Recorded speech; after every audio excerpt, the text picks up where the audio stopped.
After staying silent for decades, Diana Ross just revealed something about Michael Jackson that no one saw coming.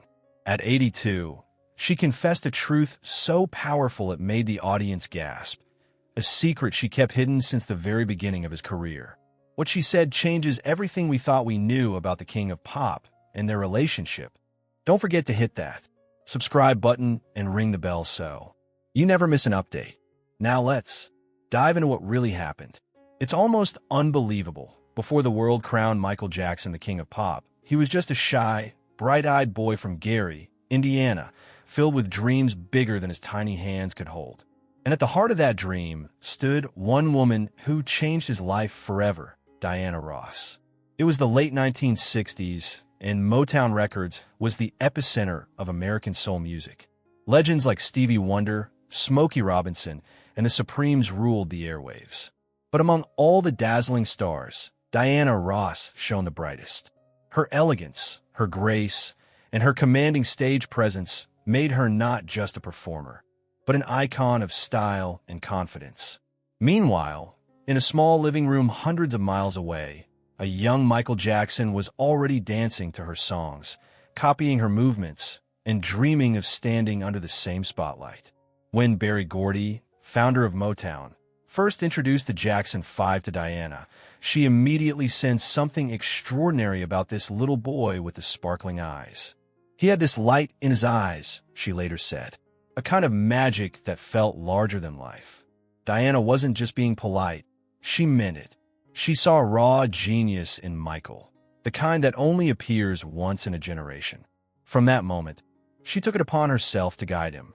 She became his mentor, teacher, and stylist, shaping everything from his performance confidence to the way he carried himself in public.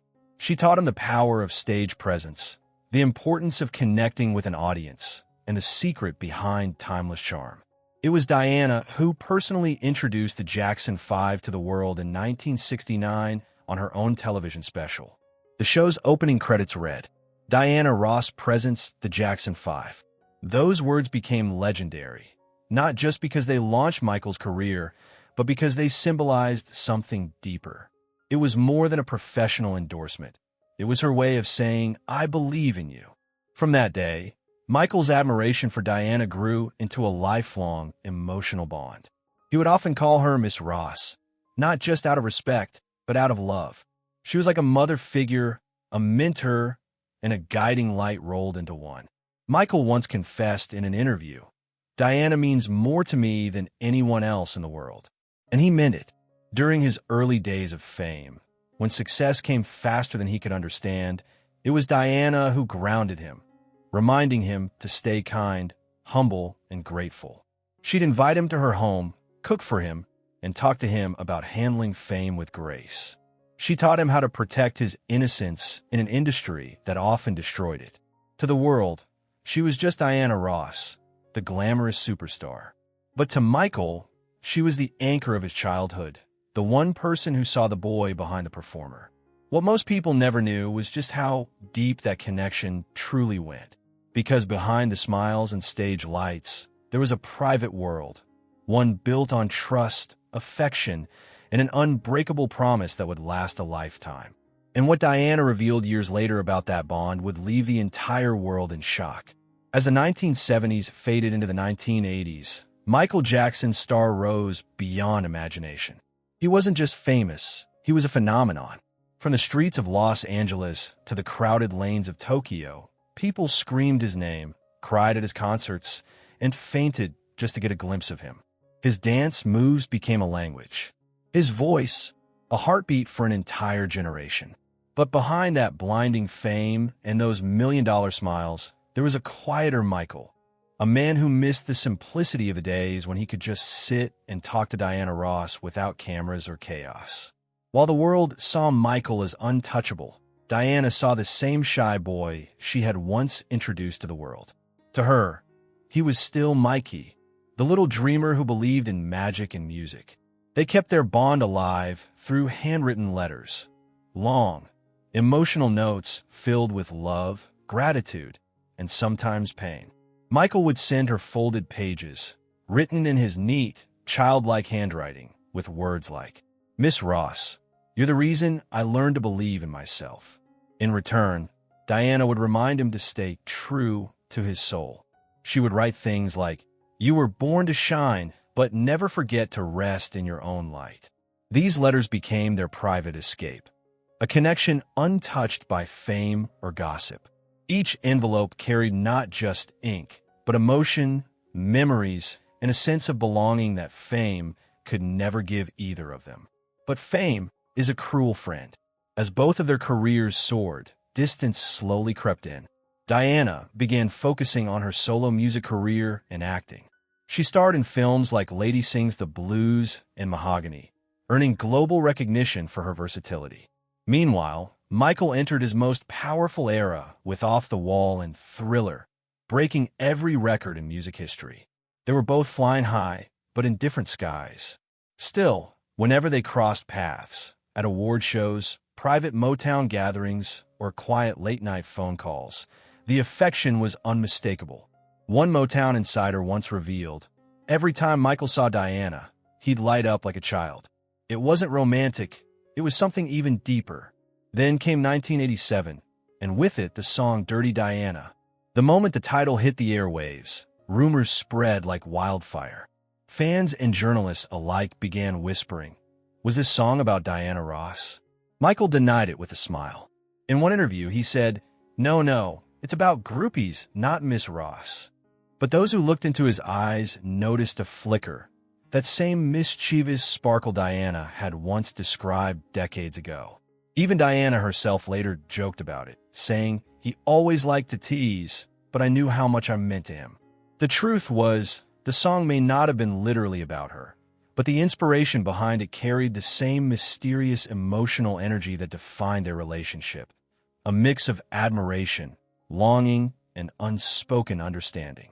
Because behind the fame, behind the lights, and the endless crowds, there existed a connection untouched by distance.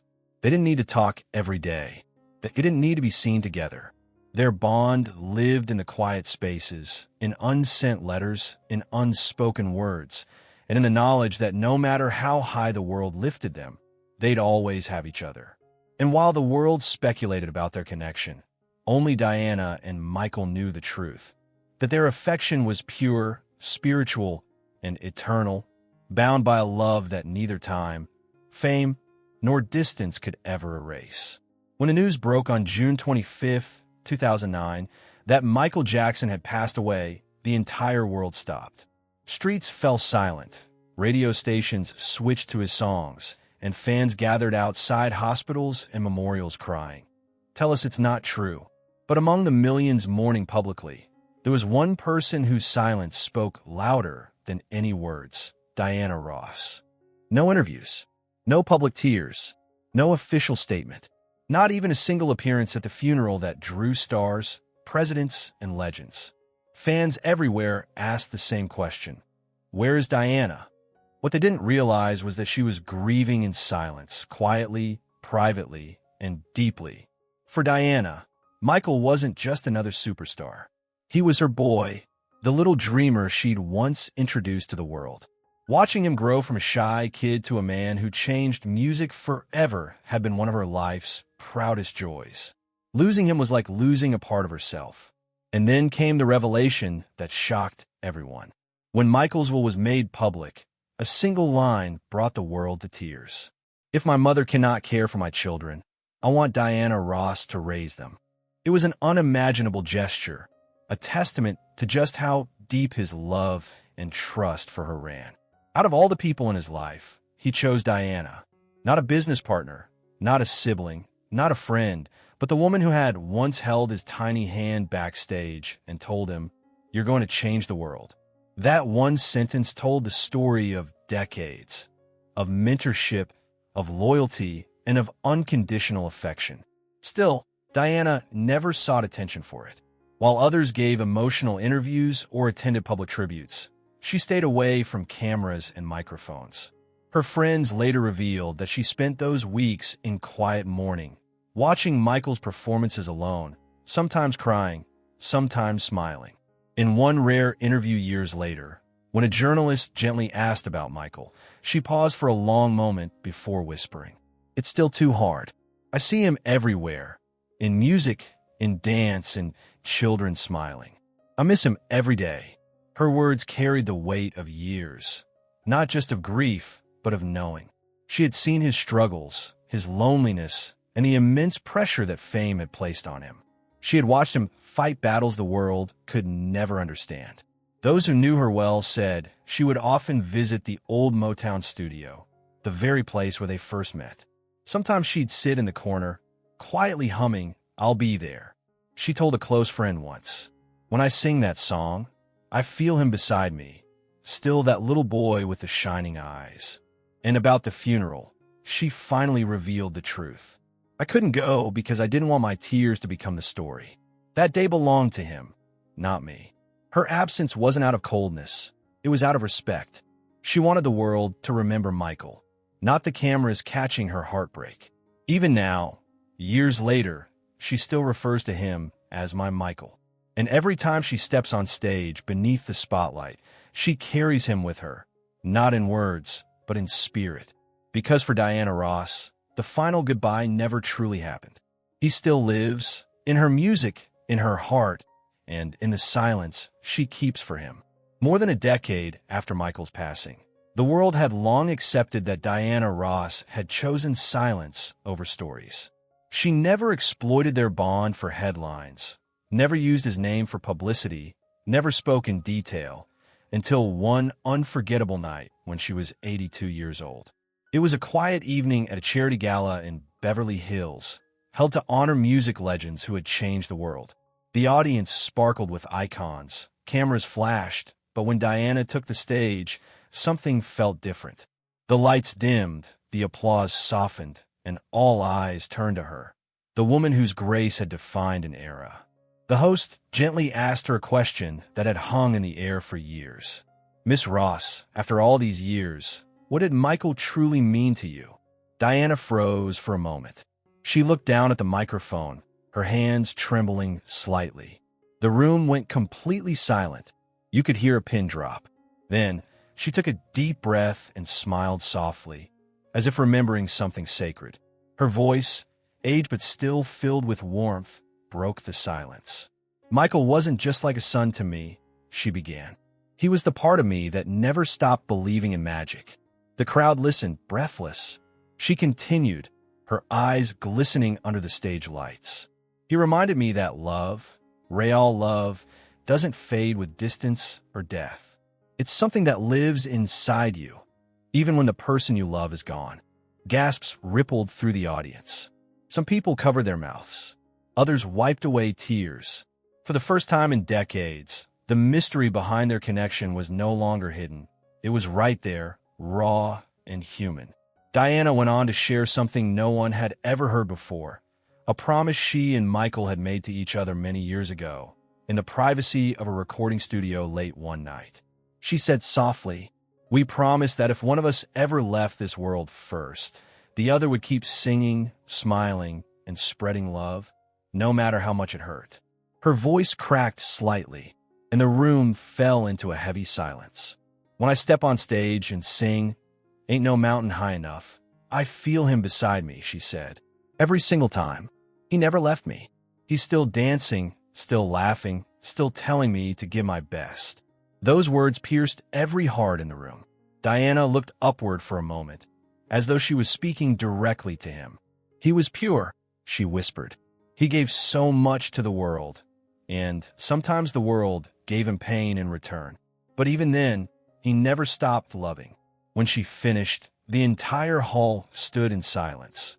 No music, no clapping at first, just the sound of people quietly weeping. Then, slowly, the audience rose to their feet, applauding through tears. For decades, people had debated what Michael and Diana truly were to each other. Friends, family, something more. But that night, the truth became clear. It wasn't romance. It wasn't fame. It was a lifelong, soul-deep bond between two kindred spirits who built each other up when no one else could. A love that time, distance, and even death could never destroy.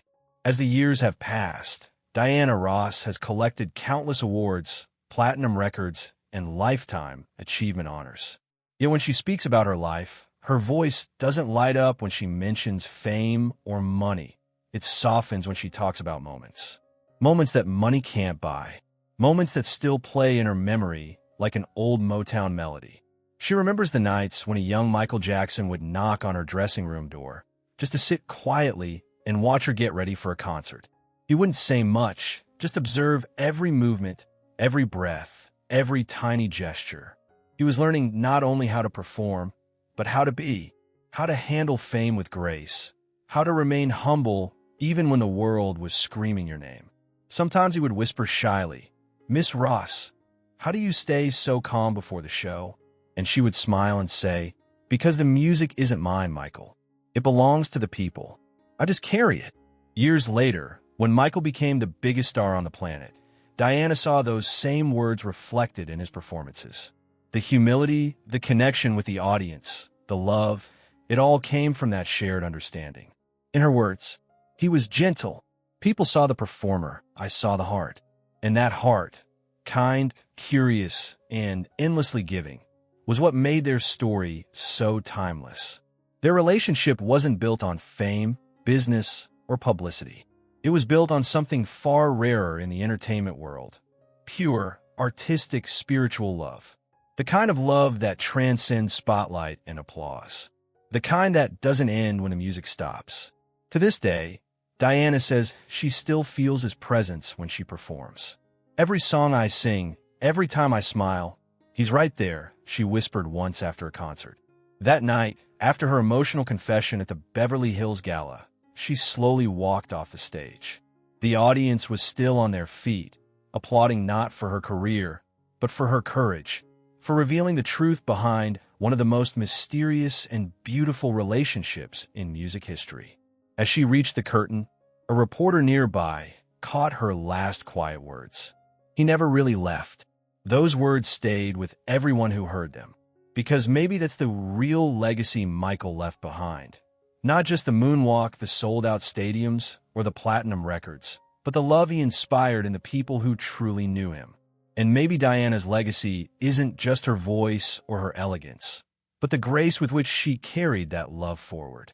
Today, when fans watch Diana Ross perform, they sometimes swear they can feel Michael's spirit, in the joy of her smile, in the rhythm of her steps, in the sparkle of her eyes.